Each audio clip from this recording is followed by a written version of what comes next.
요한계시록 2장 12절에서 17절까지의 말씀, 신약 399페이지인데요. 한 절씩 교독하시고 마지막 절은 함께 읽도록 하겠습니다. 요한계시록 2장 12절입니다. 버가모 교회의 사자에게 편지하라. 좌우에 날선 검을 가지신 이가 이르시되 내가 어디에 사는지를 내가 아노니 거기는 사탄의 권자가 있는 데라. 내가 내 이름을 굳게 잡아서 내 충성된 증인 안디바가 너희 가운데 곧 사탄이 사는 곳에서 죽임을 당할 때에도 나를 믿는 믿음을 저버리지 아니하였도다. 그러나 내게 두어 가지 책망할 것이 있나니 거기 내게 발람의 교훈을 지키는 자들이 있도다. 발람이 발락을 가르쳐 이스라엘 자손 앞에 걸림돌을 놓아 우상의 제물을 먹게 하였고 또 행음하게 하였느니라. 이와 같이 내게도 니골라 당의 교훈을 지키는 자들이 있도다. 그러므로 회개하라. 그리하지 아니하면 내가 내게 속히 가서 내 입의 검으로 그들과 싸우리라. 귀 있는 자는 성령이 교회들에게 하시는 말씀을 들을지어다. 이기는 그에게는 내가 감추었던 만나를 주고 또 흰 돌을 줄 터인데 그 돌 위에 새 이름을 기록한 것이 있나니 받는 자 밖에는 그 이름을 알 사람이 없느니라. 아멘. 내 사랑하는 교회에게 예수님께서 세 번째 편지를 써주시는데, 오늘은 믿음을 가진 교회, 믿음을 가진 교회라는 제목으로 말씀을 나누겠습니다. 예수님께서 지금 버가모 교회에게 편지하십니다. 이 편지에는 형식이 있다고 했죠. 버가모 교회이니까 이 교회의 형편과 상황을 이해하기 위해서 버가모라는 지역을 이해하는 것이 또 우리 말씀을 더 이해하고 배워나가는데 선행되어야 됩니다. 버가모는 현재 베르가마라고 불리는 도시입니다. 베르가마. 터키 여행을 하시다 보면 이 베르가마라고 이야기를 하고 문화의 꽃이 피었던 번창했던 도시입니다라고 소개를 받을 수 있다고 합니다. 이번 주 중에 이 YBS 교육이 있었거든요. 목요일날 특강 종교개혁사를 하는데 영국의 종교개혁사의 흐름을 막 설명하니까 댓글에다가 어떤 분이 이런 글을 적어주셨어요. 영국에 가서 이거 설명해 주세요 라고 했어요. 그랬더니 이제 강사가 하는 말이, 저도 그럴 날이 있었으면 좋겠습니다. 가서 그 발자취를 밟으면서 성당을 보면서 그런 이야기를 나눴으면 좋겠습니다 라고 할 때에 강의를 듣는 저 역시도 저도 모르게 아멘 하게 되더라고요. 그러면서 여러분, 저에게 작은 소망이 생긴 것은 예루살렘에 가서 또 요르단에 가서 또 1차, 2차, 3차 선교 여행지 터키 쪽으로 순례하면서 하나님의 발자취, 예수님의 발자취, 역사들을 보면 얼마나 좋을까, 그런 꿈을 꾸게 되더라고요. 우리 날이 좋으면 또 함께 모여서 그럴 일들이 있으면 그런 것들도 꿈꾸면서 같이 나아갔으면 좋겠습니다. 어쨌든 여러분, 우리가 지난주에도 배워왔지만 서머나 교회도 황제 숭배하는 신전을 가장 앞세웠던 도시라고 했습니다. 그러나 이 버가모는 서머나보다 3년 앞서서 주전 29년에 아우구스투스를 위한 신전, 황제 신전을 이렇게 세웠습니다. 놀라운 것은 살아있는 황제를 위해서 신전을 세운 것이죠. 최초의 일이었습니다. 지금도요, 이 버가모, 베르가마라는 곳에 가보면 그리스 신화에 나오는, 여러분 아시죠? 제우스에게 예배하고 제우스를 위한 신전이, 그 터가 있다고 합니다. 아크로폴리스나 아테네 신전이 지금도 있다고 합니다. 이 버가모 하면 유명한 것이 뭐냐면 20만 권을 소장한 도서관이 있었다고 합니다. 여러분 20만 권도 굉장히 많잖아요. 지금처럼 종이가 이런 것들이 아닙니다. 한 땀 한 땀 글을 적어야 되는 양피지에 그런 책들이 20만 권이 있었다고 하니까 어마무시하게 컸겠죠. 뿐만 아니라 도서관이 있었다는 것을 보면 그 버가모라는 곳은 지식에 대해서 굉장히 많이 열려 있었구나라는 것들도 알게 될 겁니다. 거기다가 이곳은 세계 최초의 병원인 아스클레피움이 세워져 있었다고 합니다. 지금에도 가보면 그 터전이 있다고 해요. 이 의학과 지식이 발달한 곳이 버가모라는 것이죠. 특별히 여러분, 이 아스클레피우스라고 하는 신이 있는데 이 신이 지팡이를 쥐고 있다고 해요. 근데 이 지팡이는 뱀이 이렇게 지팡이 사이에 돌고 있습니다. 사실 영화 같은 거에 보거나 우리 아이들이 보는 애니메이션 같은 걸 보면 지팡이에 뱀을 이렇게 모형해 놓은 것이 있는데 그것이 바로 치유의 신, 구원의 신, 이 아스클레피우스를 지칭하고 상징하는 그림인 것이죠. 이 정도만 봐도 여러분 버가모라는 곳이 어떤 것인지 아시겠죠? 황제 숭배가 있습니다. 그리고 그리스 신화에 나오는 여러 신전들, 신들을 섬겼습니다. 거기에다가 예수님만이 유일한 신이십니다. 주님이십니다라고 이야기했던 그 성도들이 그 버가모에서 살 때에 얼마나 어려웠겠는가. 무엇보다도 황제 숭배뿐만 아니라 여러 신들이 신전들이 곳곳에 있었으니까 그런 환경들이 당연했겠지요. 예수님을 섬기는 것이 어려웠을 겁니다. 이런 환경 속에 있는 버가모 성도들에게 예수님이 하시는 말씀이 있는데요. 여러분 13절입니다. 13절에 보면 이렇게 말씀하세요. 내가 어디에 사는지를 내가 아노니 거기는 사탄의 권자가 있는 데라. 버가모. 여러분 이 말씀 보면 예수님께서 너희들이 어디에서 사는지 알고 있다. 너희들이 사는 곳은 사탄의 보좌가 있는 곳이다 라고 지금 말씀하고 있습니다. 사랑하는 여러분, 예수님은요 우리가 사는 환경을 아십니다. 우리가 사는 형편을 아십니다. 대체로 우리가 가까이 있는 사람들에게도 이런 말을 하잖아요. 당신이 내가 어떤 형편에 있는 줄 알아? 어떤 환경에 있는 줄 알아요? 그렇게 이야기를 하지만 예수님은 아십니다. 복습 한번 해볼까요? 우리가 내 사랑하는 교회 에베소 교회에게 편지를 보내셨을 때에 예수님은 에베소 교회에 대하여 아신다고 하실 때 너의 행위와 수고를 안다라고 말씀하셨습니다. 지난주에 배웠던 서머나 교회는 어땠습니까? 환난과 핍박, 너희들이 받는 고난을 내가 안다라고 말했습니다. 그리고 오늘은 어떻게 합니까? 너희들의 환경, 지금 살아가는 현장을 내가 안다라고 예수님은 말씀하고 있습니다. 사랑하는 여러분, 우리 주님이 어떤 분이십니까? 우리를 아시는 분이십니다. 우리 주님이 어떤 분이십니까? 우리가 살아가는 어려운 환경, 그 어려운 환경 속에서 애쓰고 힘쓰시고 있다는 것을 우리는 몰라도 예수님은 알고 있다는 사실입니다. 오늘 이 아침에 우리 예수님이 나의 수고를 아시고 나의 고난을 아시고 나의 환경을 아신다.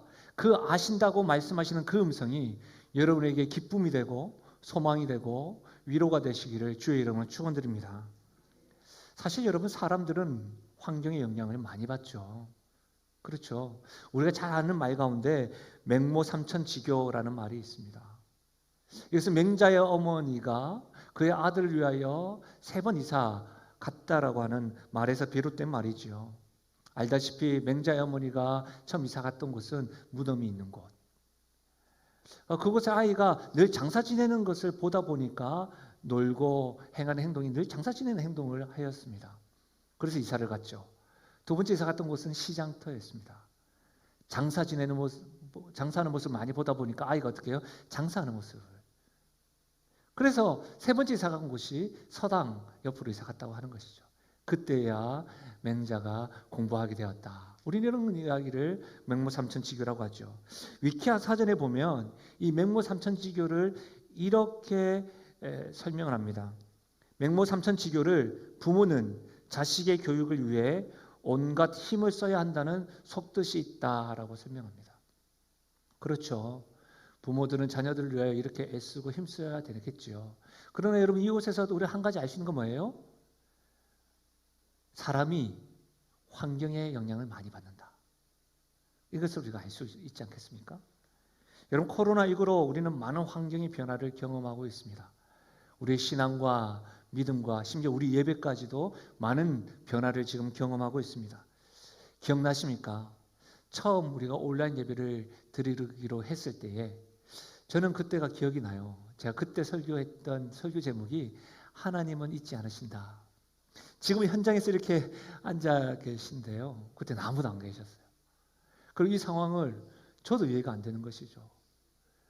그때 제가 하나님은 잊지 않으십니다 라는 말씀을 할 때 마음이 이렇게 이 상황을 저도 그때 놀랐었으니까요. 많은 분들이 그때 온라인 예배를 처음 들으시고 저의 믿음의 선배님들도 이런 경우가 처음이다 보니까 가슴을 졸이면서 하루 속히 예배를 드리기 원합니다라고 저희들에게 말하고 그랬던 것이 기억이 납니다. 어떤 분들은 눈물을 흘리시면서까지 예배를 드리고 싶습니다. 교회 가서 기도하고 싶습니다라고 이야기하였습니다. 근데 말입니다. 요즘은 어떠세요? 요즘 영상 틀어놓고 온라인 예배를 들으실 때에 여러분은 바른 자세로 예배 들으십니까? 온라인 예배를 딱 들으실 때에 찬양하기 이전에 이런 영상이 갔을 거예요. 바른 자세로 우리 하나님께 신령과 진정으로 예배 드리십시다. 이렇게 했을 거예요. 요즘 어떠신지 모르겠습니다. 어떤 분들은 저에게 목사님 온라인 예배가 너무 편해요 라고 하시더라고요. 네. 그래서 제가 그 말을 딱 듣고 편하시겠죠. 근데 제가 질문 안 해도 되냐고. 하나님을 경외함으로 편하신 거예요? 아니면 혹 종교생활 하는 것으로 편하십니까? 혹 여러분 어떤 일들을 해 나가시면서 이전과는 다르게 영상을 틀어놓으시고 다른 일들을 하시면서 예배 처음 접하다 보니까 이렇게 옷도 가다듬고 세수도 하시고 화장도 하시고 근데 지금 어떠세요? 소파에 지금 다리를 쭉 뻗고 계시고 옷도 안 갈아입으신 분이 한 3분 계신 것 같은데 어떠십니까? 여러분 우리는 환경의 영향을 많이 받습니다. 그렇죠? 하나님, 우리는 환경의 영향을 많이 받는 연약한 존재입니다. 하나님에게 우리가 그렇게 말할 수 있겠지요. 그러나 여러분, 다른 건 몰라도 하나님 앞에 서서 있는 그 부분에 대해서는 핑계 대지 않길 바랍니다. 왜냐하면 우리 하나님은 우리의 환경을 아시기 때문입니다. 여러분이 어떤 중심으로 그렇게 하고 계시는지. 우리의 하나님이 우리의 환경을 다 아시고 다스리시는 분이시기 때문에 우리 하나님 앞에 연약함으로 나아가는 것도 좋지만 할 수 있음에도 불구하고 핑계 대어지는 것은 우리 하나님도 알고 계시다는 것이죠. 그런 사단의 보좌가 있는 그런 곳에서 신앙생활하는 버가모 교회에게 예수님은 칭찬하십니다. 그 말씀이 13절에 기록되어져 있습니다. 내가 어디에 사는지를 내가 아노니 거기는 사탄의 권자가 있는 데라. 내가 내 이름을 굳게 잡아서 내 충성된 증인 안디바가 너희 가운데 곧 사탄이 사는 곳에서 죽임을 당할 때에도 나를 믿는 믿음을 저버리지 아니하였도다.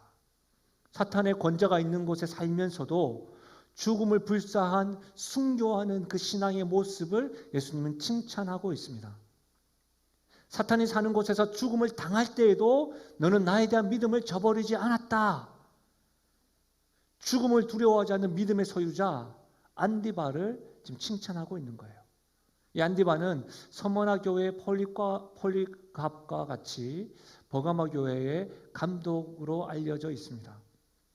여러분, 우리가 서머나 교회의 폴리갑, 버가모 교회의 이 안디바를 통해서 알 수 있는 것은 뭐예요? 믿음으로 산다는 것이 예수님만이 구주시요 주라고 고백만 하는 것으로 끝나는 것이 아니라 죽음을 각오해야 되는 삶이구나라는 것을 배우게 됩니다.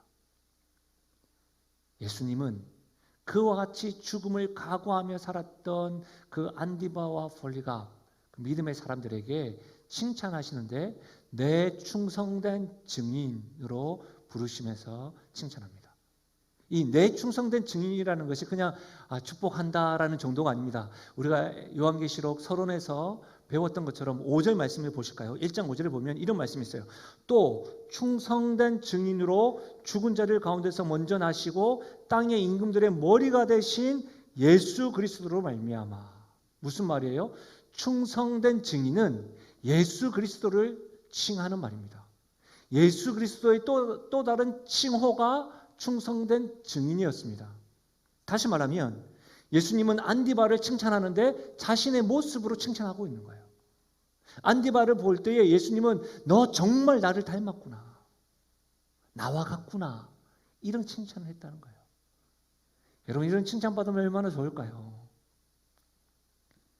죽음의 문턱에서도 끝까지 주님을 붙들고 주님을 닮고 충성된 증인된 리더십이 있는 교회, 그런 교회인 버가모 교회를 예수님이 칭찬하였습니다. 순교자가 있는 이 버가모 교회, 예수님은 칭찬만 한 것이 아니라 두어 가지 책망이 있다라고 말씀하십니다. 그 말씀이요 14절에서 15절 말씀인데, 이 말씀 우리가 다 같이 함께 한번 읽어보겠는데요. 다 같이 한번 읽어볼까요? 함께 읽겠습니다. 시작. 그러나 내게 두어 가지 책망할 것이 있나니 거기 내게 발람의 교훈을 지키는 자들이 있도다. 발람이 발락을 가르쳐 이스라엘 자손 앞에 걸림돌을 놓아 우상의 제물을 먹게 하였고 또 행음하게 하였느니라. 이와 같이 내게도 니골라 당의 교훈을 지키는 자들이 있도다. 아멘. 여러분 니골라 당 기억나십니까? 에베소 교회를 배울 때에도 니골라 당이 있었습니다. 이 니골라 당을 제가 영지주의라고 설명해 드렸는데요. 영지주의를 한 문장으로 설명하면 영적으로 구원받았다고 생각하니까 세상을 즐기고 세상을 자유롭게 사는 그런 주의가 영지주의입니다. 영원히 구원받았으니까 내가 세상을 즐기면서 살 수 있지 않습니까? 라고 말했던 것이죠. 성경에서는 이 니골라 당과 발람을 구분하지 않습니다. 그러니까 니골라 당의 교훈과 발람의 교훈을 같은 것으로 보는 것이죠. 이 발람은 민수기 22장에서 25장에 등장하는 하나님의 선지자입니다. 또한 베드로후서 2장과 유다서에도 기록되어져 있습니다. 이 발람은요, 하나님의 선지자인데 모압의 왕인 발락이 하나님의 백성, 이스라엘 백성을 저주하기 위해서 발람을 초청합니다. 근데 여러분, 하나님의 백성을 초청하는데 하나님의 사자가 가는 것이죠. 그래서 하나님께서 발람을 막으시기 위해서 말 못하는 나귀를 3번이나 멈추게 합니다. 그래서 알려주죠. 그래서 가더라도 하나님의 말씀만 전하라고 이야기합니다. 발람은 3번 동안에는 하나님의 말씀대로 하나님의 백성을 오히려 모압 앞에서, 발락 앞에서 축복을 합니다. 발락이 이게 뭐냐고 이야기하겠죠. 그때 발락이 발람에게 물질을 제안하고 돈을 줍니다. 여러분, 발람은요, 돈으로 인하여 인생이 무너진 대표적인 인물입니다. 그래서 발람이 떠나면서 이스라엘 백성들을 음란하게 만들어서 우상의 제물, 우상 숭배하도록 만들게 하는 것이죠. 그래서 발람의 교훈은 이거예요. 성도들에게 돈으로 유혹을 하고 음란하게 만들어서 하나님이 아닌 우상을 섬기게 만드는 교훈, 그것이 발람의 교훈입니다. 여러분 분명히 아셔야 될 것은 돈의 유혹과 물질의 음란의 유혹은 반드시 우상 숭배로 직결된다는 거예요. 따로 구분되지 않습니다. 돈과 음란과 우상 숭배. 예수님은 버가모 교회를 칭찬하셨습니다. 순교자가 있고 어려운 가운데서도 순교하고 죽음을 불수하는 그 신앙. 그럼에도 불구하고 그곳에서는 니골라당의 교훈, 발람의 교훈이 있었다는 것이죠. 그러면서 2가지를 책망하셨는데 저는 2가지 가운데 2가지를 여러분에게 말씀드리겠습니다. 첫 번째는 버가모 교회를 향한 예수님의 책망은 믿음을 세상과 타협하였다라고 책망하십니다.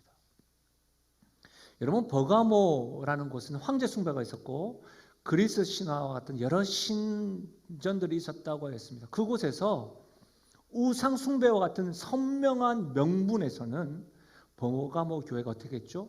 순교까지 불사했습니다. 죽음까지 불사했습니다. 믿음의 태도를 보였습니다.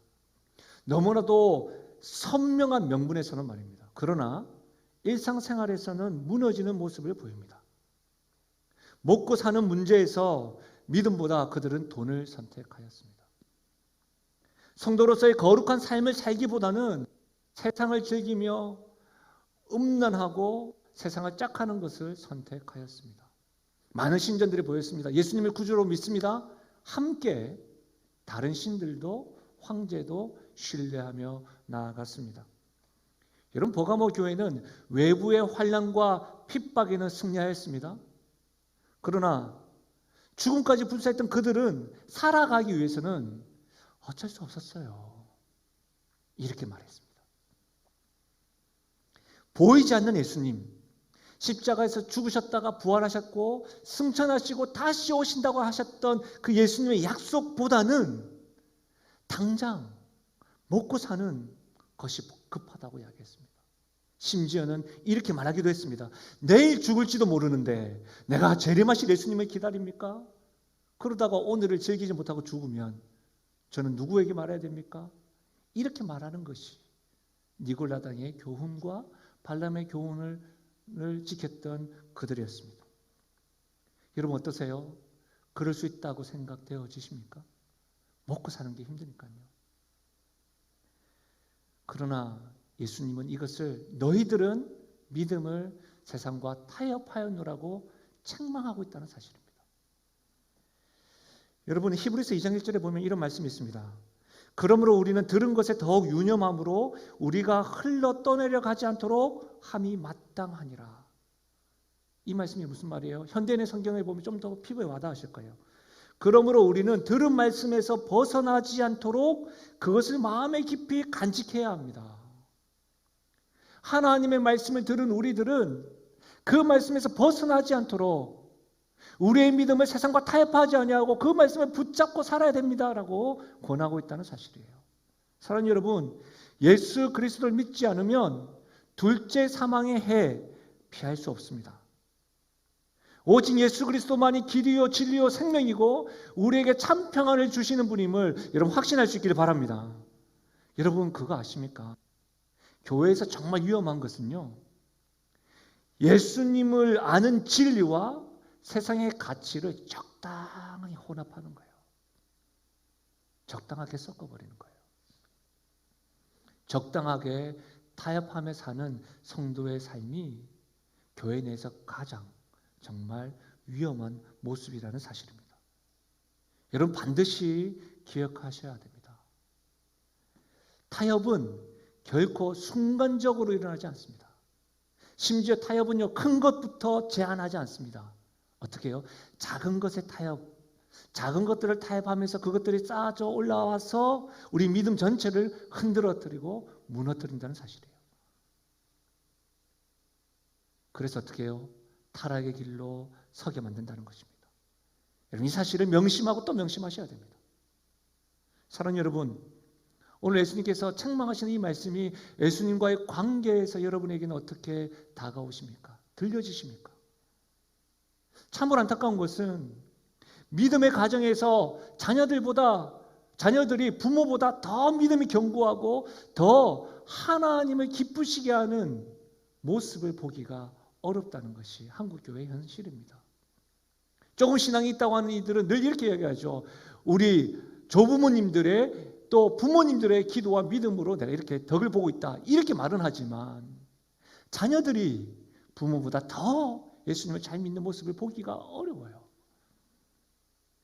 더욱이 교회 안에서 어렸을 때부터 자라나고 출입하고 주일 예배는 한 번도 빠진 적이 없다고 말하는 성도들, 다음 세대들이 믿음을 제대로 배우지 못하고 세상과 타협하고 흔들려 버리는 모습을 멀리서 찾을 필요도 없고 우리 교회에서도 우리 가정에서도 일어나는 것이 현실입니다.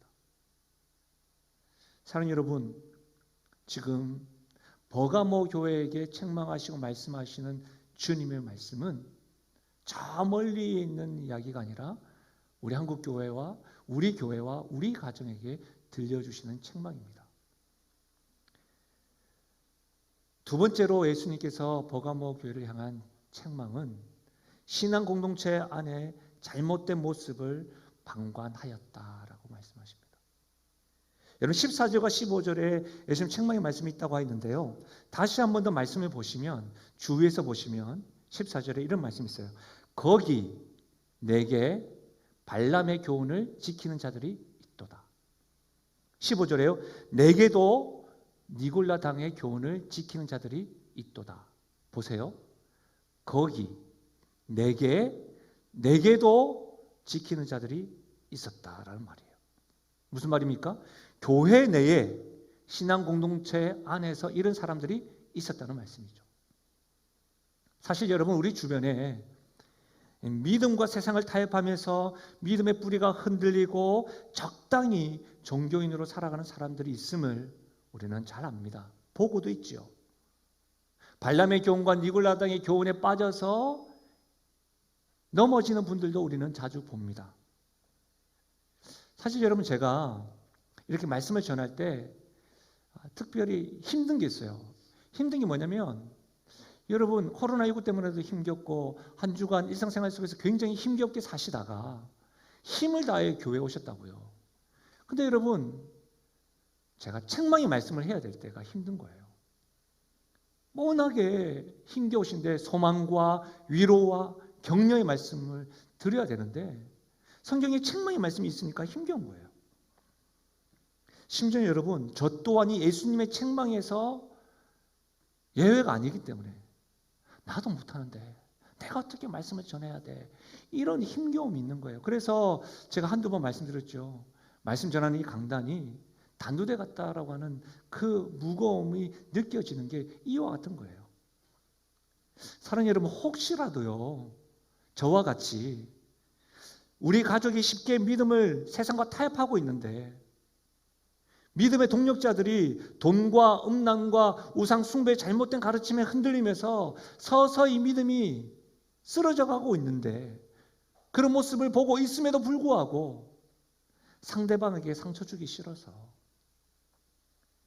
굳이 싫은 소리 해가며 이 관계가 흐트러지는 것이 싫어서 나도 잘 못하는데 내가 누구에게 이 말을 할 수가 있겠어? 라고 하는 그러한 말로 인하여, 그러한 마음으로 인하여 침묵하십니까?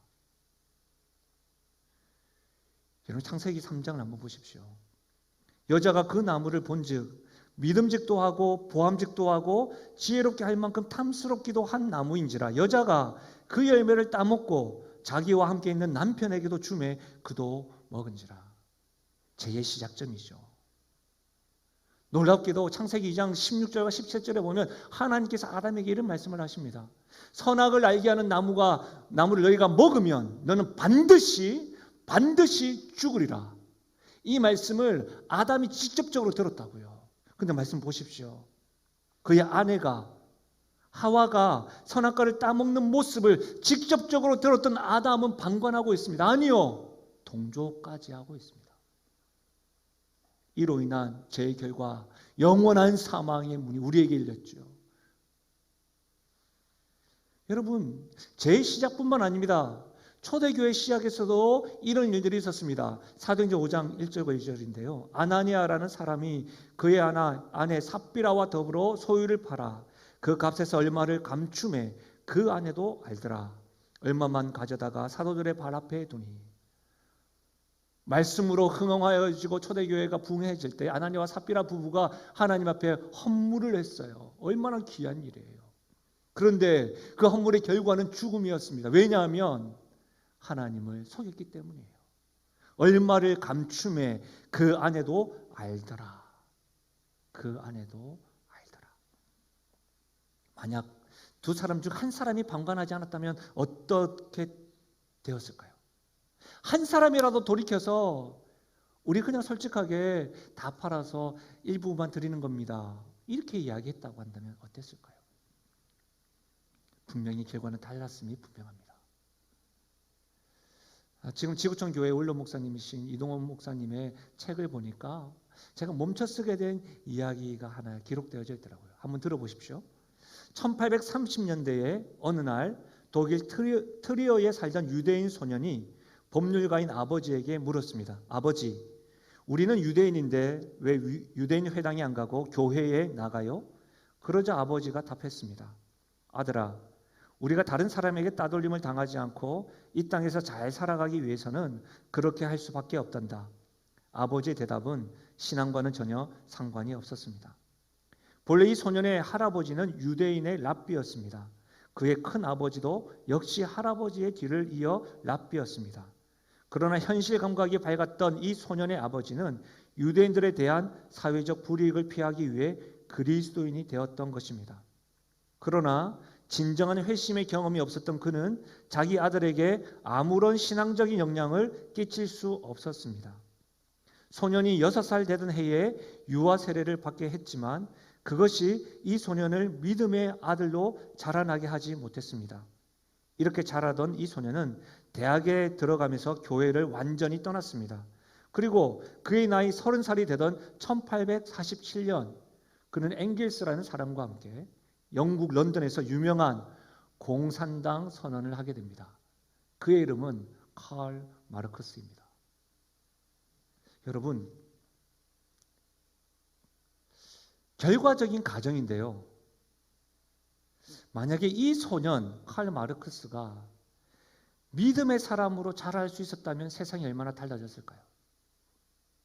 그의 아버지가 유대인에서 그리스도인이 되었을 때에 어떤 신앙적인 것과 관련된 것이 아니었습니다.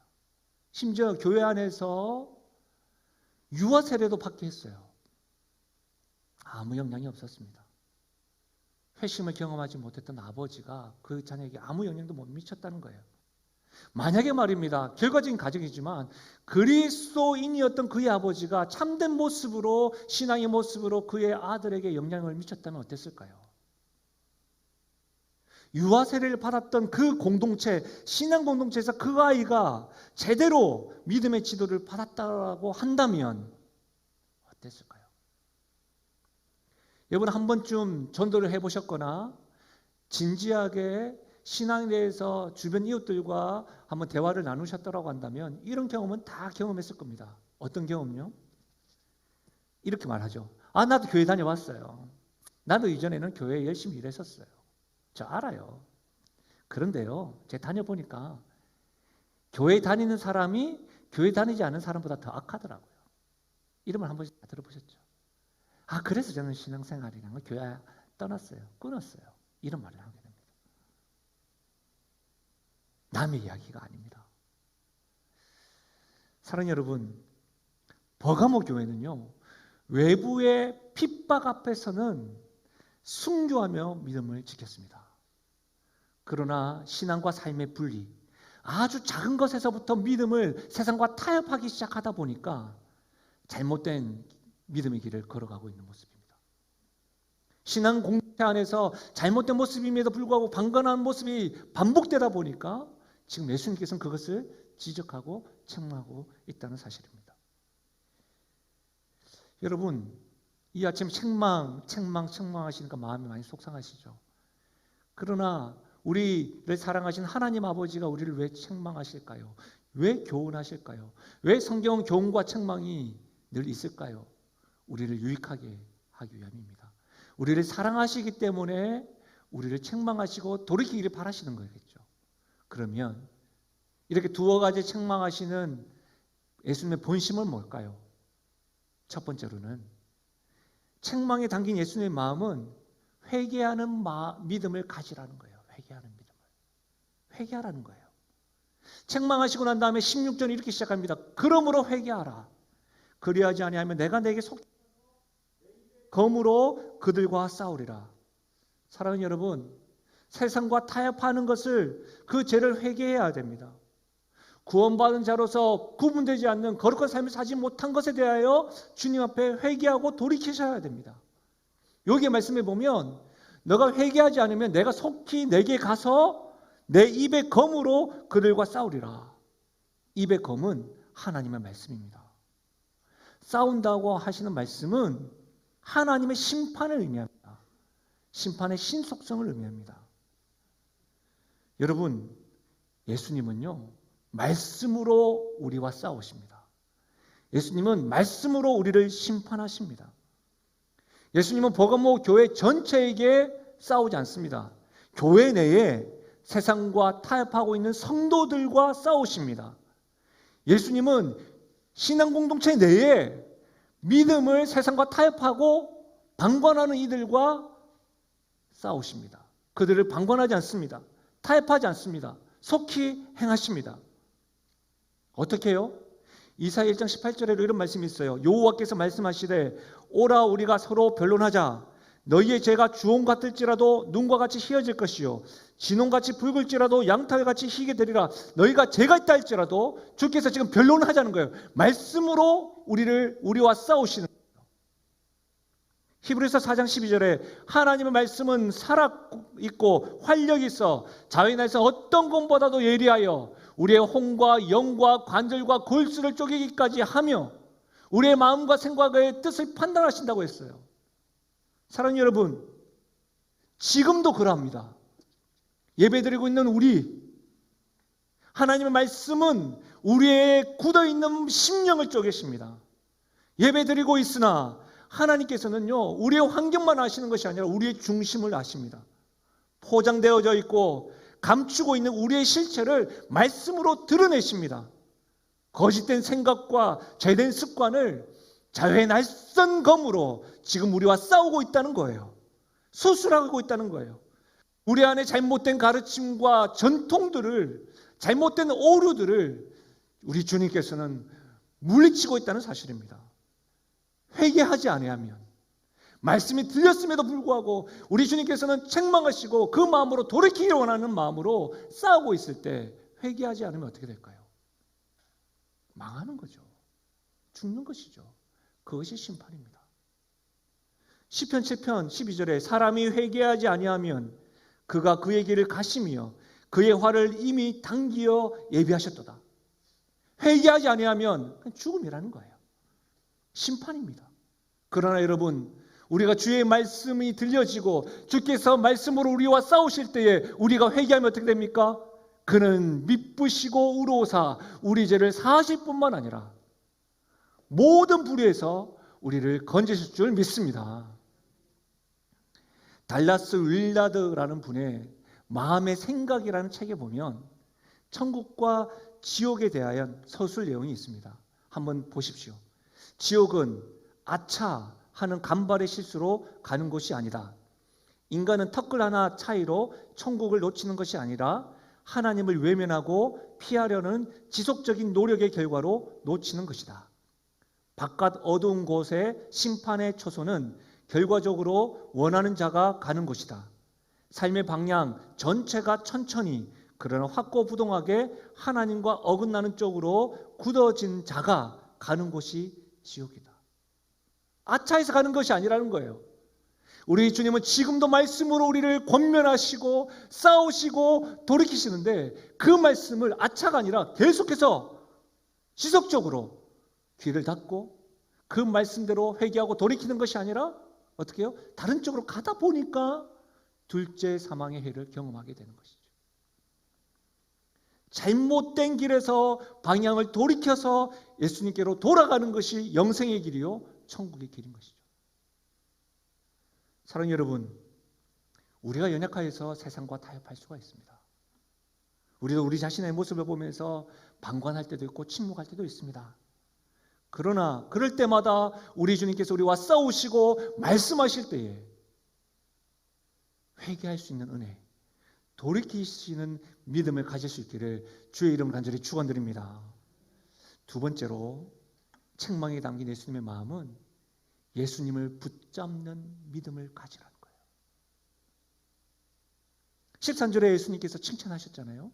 이 칭찬한 내용을 다시 한번 더 보십시오. 유심히 보시면 너가 내 이름을 굳게 잡아서 어떻게 해요? 사단이 사는 곳에서 죽임을 당할 때에도 나를 믿는 믿음을 저버리지 아니하였도다. 믿음을 저버리지 않기 위해서는 어떻게 됩니까? 너가 내 이름을 굳게 잡아서 예수님을 붙잡는 믿음을 가지라는 겁니다.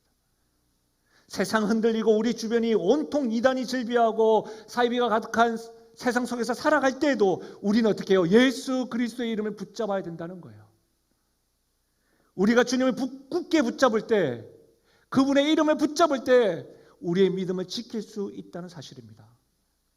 사람들은 로마의 힘의 지배에 압도당하여서 로마의 칼이 우리들에게 평화를 준다고 했습니다. 팍스 로마나. 그러나 그들에게 예수님께서 어떤 모습으로 지금 비춰주십니까?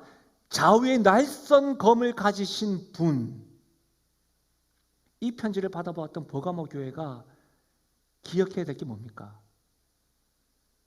이 세상을 지배하고 통치하고 다스리고 참 평안을 주는 것은 로마의 칼이 아니라 날선 검을 가지신 예수 그리스도. 그분의 말씀으로 이 세상을 통치하시는구나. 이와 같은 상황 속에서도, 저 신전이 많은 곳에서도 말씀으로 주님께서 통치하시는구나, 다스리시는구나, 이것을 기억해야만 했습니다. 다시 말하면 예수 그리스도 입에서 나오는 말씀으로 당시의 가치관이나 세계관이나 거짓 신들의 신화와 이단들의 잘못된 오류에 맞설 수 있음을 그들은 기억해야 됐던 것이죠. 지금도 마찬가지예요, 여러분.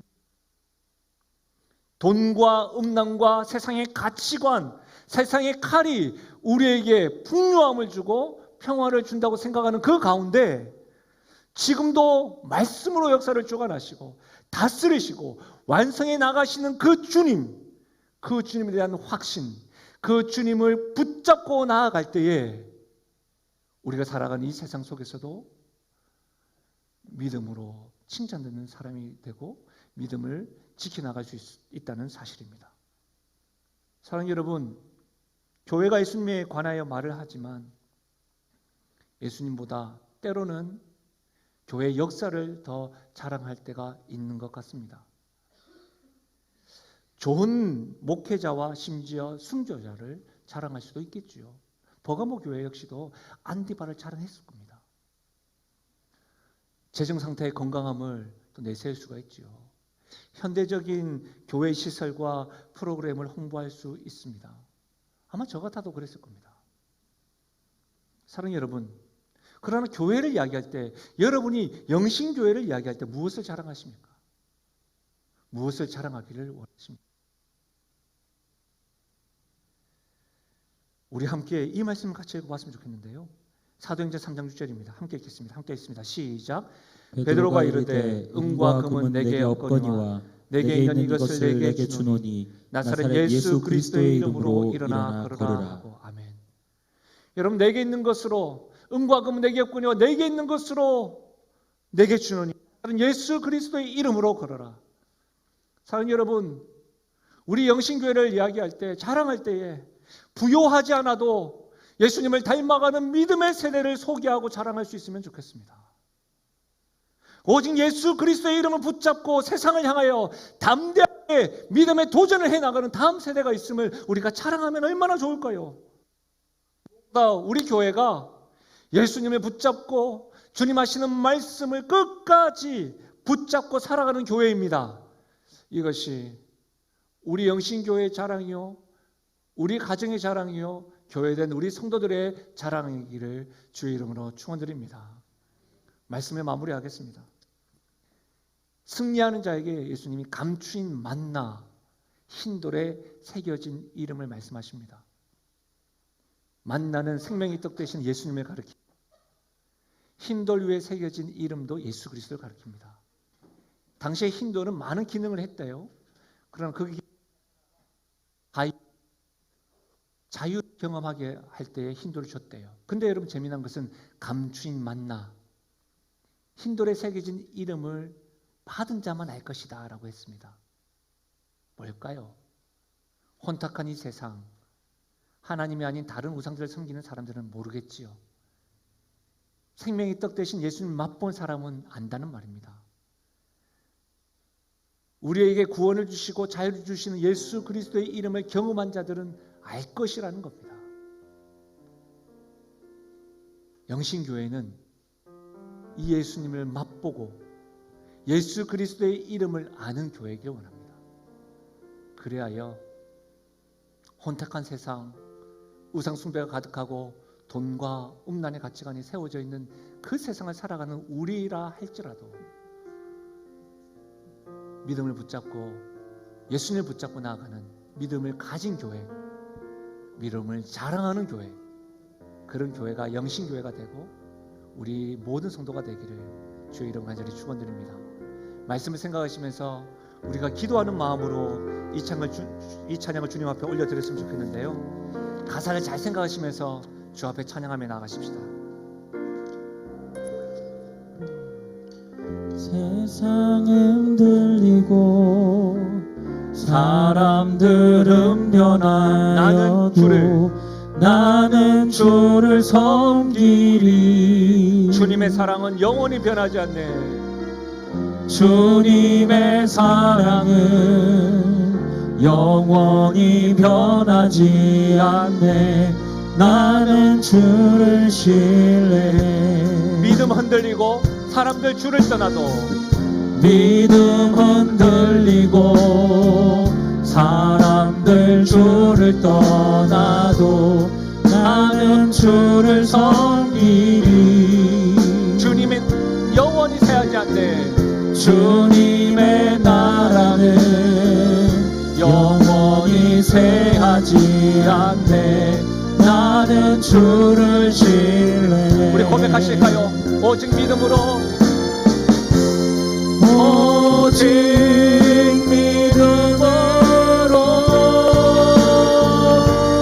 믿음으로 내가 살리라. 오직 믿음으로, 오직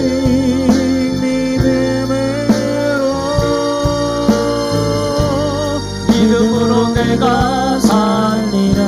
믿음 흔들리고 사람들 주를 떠나도 믿음 흔들리고 사람들 주를 가십시다. 떠나도 나는 주를 섬기리. 주님의 나라는 영원히 새하지 않네. 나는요, 나는 주를 신뢰해. 우리 전심을 다하여 오직 믿음으로, 오직